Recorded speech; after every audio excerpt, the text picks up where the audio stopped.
बिस्मिल्लाहिर्रहमानिर्रहीम, अस्सलाम वालेकुम। मैं शाहिद सकलैन हूँ। आप मुझे मेरे यूट्यूब चैनल फेसबुक पेज पे देख रहे हैं। आज 7 मार्च है, हफ्ते का दिन है और बात करेंगे ओवरसीज़ पाकिस्तानियों के हवाले से।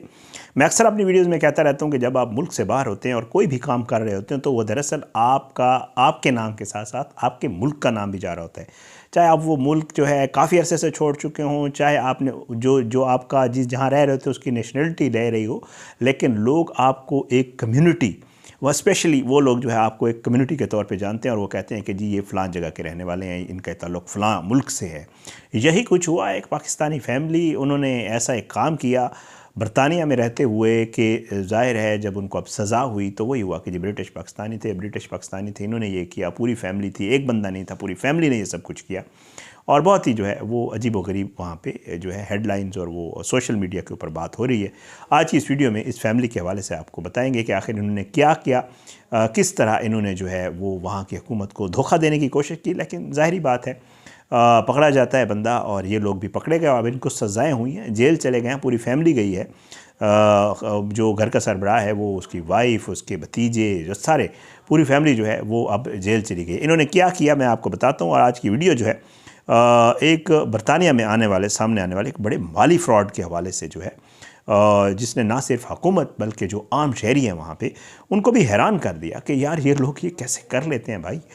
ये कहानी है एक ऐसे ख़ानदान की जिसने कोविड, ये जो कोरोना आया था, बरतानिया में कुछ डिसीजंस किए गए थे जनाब। कोरोना वबा के दौरान हुकूमत की तरफ से जो वहाँ पे ये हुआ कि क्योंकि लोगों के बिजनेसेस फारिग हो रहे थे, सारा माली मामला जो है वो बहुत ख़राब हो गया था, तो जो बरतानिया की हुकूमत है उन्होंने एक चीज़ डिसाइड की थी, उन्होंने एक पॉलिसी बनाई थी कि वो लोग जो कारोबार करते हैं, जिनके कारोबार हैं, वो अपनी आमदन का, कारोबारों का हिसाब किताब हमें बताएं कि उनको क्या कितना लॉस हो रहा है।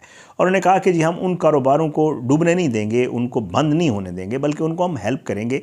हम उनको जो है वो आसान अक़सात के ऊपर कर्ज़े देंगे और हम उनको कर्ज़े दे के उन कारोबारों को कंटिन्यू चलाने के चक्कर में कि वो कारोबार चलते रहें और इन लोगों का जो है रोज़गार भी लगा रहे और मईशत भी चलती रहे।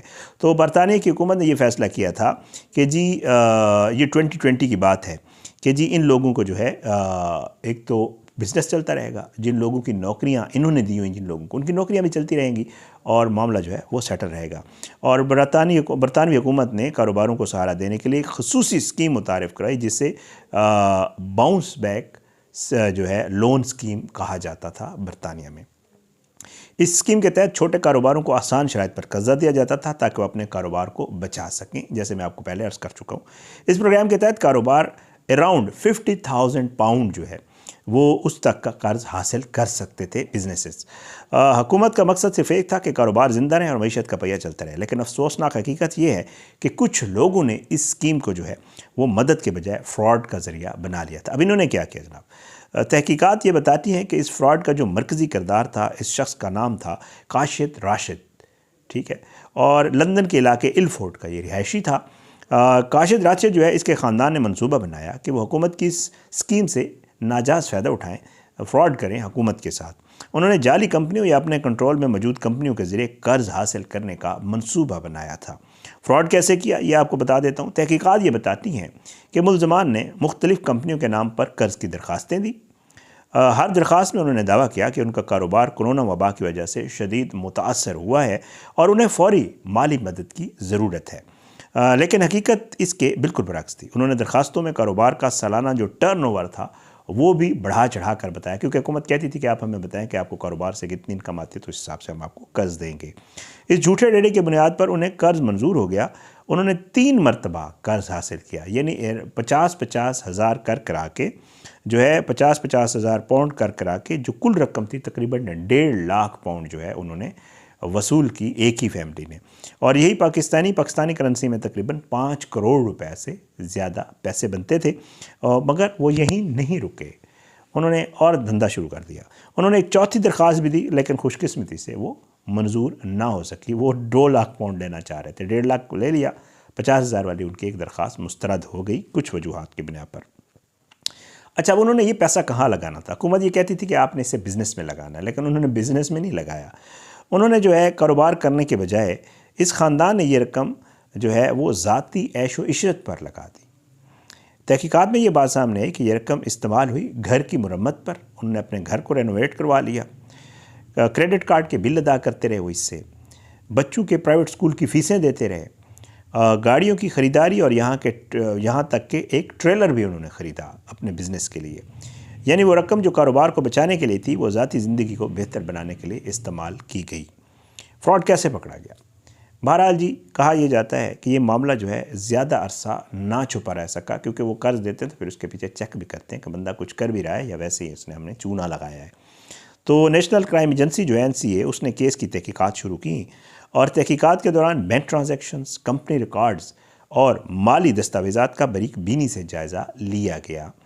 جلد ہی تفتیش کاروں کو معلوم ہو گیا کہ کمپنیوں کے ٹرن اوور کے دعوے جھوٹے تھے اور قرض کی رقم کاروبار پر خرچ ہی نہیں کی گئی. مزید تحقیقات میں یہ بھی سامنے آیا کہ یہ رقم مختلف خاندانی افراد کے اکاؤنٹس میں منتقل کی گئی تھی. کچھ رقم ان کے زیر کنٹرول کاروباروں میں بھی بھیجی گئی، جو مختلف ان کے رشتہ دار تھے ان کے کاروباروں کے بھی اکاؤنٹس میں جو رقم ان سے بچتی تھی وہ ڈالتے رہے. اور یہ تمام شواہد اس بات کے لیے کافی تھی کہ یہ ایک منظم فراڈ تھا. یہ مقدمہ لندن کی جو ہے وہ ساؤتھ وارک کراؤن کورٹ میں جو ہے وہ چلا، اور عدالت میں تقریباً 5 ہفتوں تک کہا جاتا ہے کہ اس کا ٹرائل جاری رہا، جو ریکارڈ پہ ہے. استغاثہ نے عدالت میں بینک ریکارڈ، کمپنی دستاویزات اور مالی لین دین کے جو ہے وہ ثبوت جمع کروائے. جیوری کے سامنے یہ ثابت کیا گیا کہ ملزمان نے جان بوجھ کر غلط معلومات فراہم کی اور حکومت کو دھوکہ دے کر قرض حاصل کیا. بالآخر 26 نومبر سن 2025 کو جیوری نے ان تمام اہم ملزمان کو قصوروار قرار دے دیا. سزائیں: اس کیس کا حتمی فیصلہ 27 فروری سن 2026 کو سنایا گیا ہے. یہ جو ابھی لیٹسٹ جو مہینہ گزرا ہے، ابھی کی خبر ہے، تو میں اس لیے آپ کے ساتھ شیئر کر رہا ہوں. جو ان کی سزائیں ہوئی ہیں یہ اب ہوئی ہیں ان کو. عدالت نے مختلف ملزموں کو جو ہے وہ سزائیں دیں. مرکزی ملزم جو کاشد راشد تھا، اس کو 6 سال اور 6 ماہ قید کی سزا سنائی گئی اس فراڈ کے چکر میں، جبکہ ریحان محمد کو 3 سال جو ہے وہ قید کی سزا سنائی گئی، جو اس کے ساتھ ایک اور بندہ انوالو تھا. یہ پوری ایک فیملی تھی. اچھا، نورین ملک اور رضوان حیدر کو 2 سال جو ہے ان کی معطل سزا سنائی گئی. اس کا مطلب ہے کہ اگر وہ مقررہ مدت میں دوبارہ جرم کرتے ہیں تو انہیں جیل جانا پڑ سکتا ہے. ایک اور ملزم جو ہے اس کو بھی 12 ماہ کا کمیونٹی آرڈر دیا گیا. اچھا، حکومت کا رد عمل: اس کیس کے بعد برطانوی حکام نے واضح کیا کہ کووڈ امدادی اسکیموں میں ہونے والے فراڈ کے خلاف کارروائی جاری رہے گی. یہ صرف ایک نہیں ہوا، باقی لوگ بھی اس طرح فراڈ کر چکے ہوں گے، تو وہ کہتے ہیں کہ ان کے خلاف بھی ہم اس کے اوپر بھی کام کر رہے ہیں، اور NCA چیک کر رہی ہے کہ کون سے لوگ ان سارے کاموں میں ملوث تھے. حکومت نے وبا کے دوران کاروباروں کو بچانے کے لیے اربوں پاؤنڈ فراہم کیے تھے. حکام یہ کہتے ہیں، لیکن اگر کسی نے اس کا اعتماد توڑا تو اسے قانون کے مطابق سزا دی جائے گی، جیسا کہ ان لوگوں کو دی گئی. اور ظاہر ہے ایک اہم سبق ہے کہ کیس صرف ایک خاندان کا نہیں، لیکن مشکل وقت میں جب حکومت اور معاشرہ ایک دوسرے کی مدد کر رہے ہوتے ہیں تو کچھ لوگ جو ہے اس موقع کو دھوکہ دہی کے لیے استعمال کرتے ہیں. لیکن آخرکار ظاہر حقیقت سامنے آئی جاتی ہے، اور آپ کو پتہ ہے پھر قانون کی گرفت سے بچنا تو مشکل ہی ہوتا ہے. یہ سب کچھ تھا ایک، اور یہ برٹش پاکستانی تھے، اور پھر اس کے بعد جو ہے خبریں آئیں. چل رہا ہے اب یہ سارا ان کا کیس ویس، اور فیب کے اینڈ میں ان کو سزائیں ہوئیں. اب یہ جیل چلے گئے اور کچھ عرصہ یہ جیل میں گزاریں گے، اور پھر اس کے بعد جو ہے سزا کاٹنے کے بعد جو بھی آگے کا پروسیس ہے وہ ان کا چلے گا. جیسے میں آپ کو پہلے عرض کر رہا تھا کہ جو کچھ بھی آپ کرتے ہیں وہ آپ کے ساتھ ساتھ آپ کے ملک کے نام کے ساتھ بھی جڑا جاتا ہے. انہوں نے بھی کچھ ایسا ہی کیا. وہاں پہ جو کمیونٹی ہے ظاہر ہے ان کے لیے بعد میں پھر پریشانی ہوتی ہے ویزاز میں اور بہت ساری چیزوں میں. تو اللہ ہم سب کو ہدایت دے، اللہ ہم سب پہ اپنا رحم و کرم کرے، اور اللہ جو ہے بہتر کام کرنے کی توفیق عطا فرمائے. اجازت دیں، انشاءاللہ اگلی ویڈیو میں ملاقات ضرور ہوگی، لیکن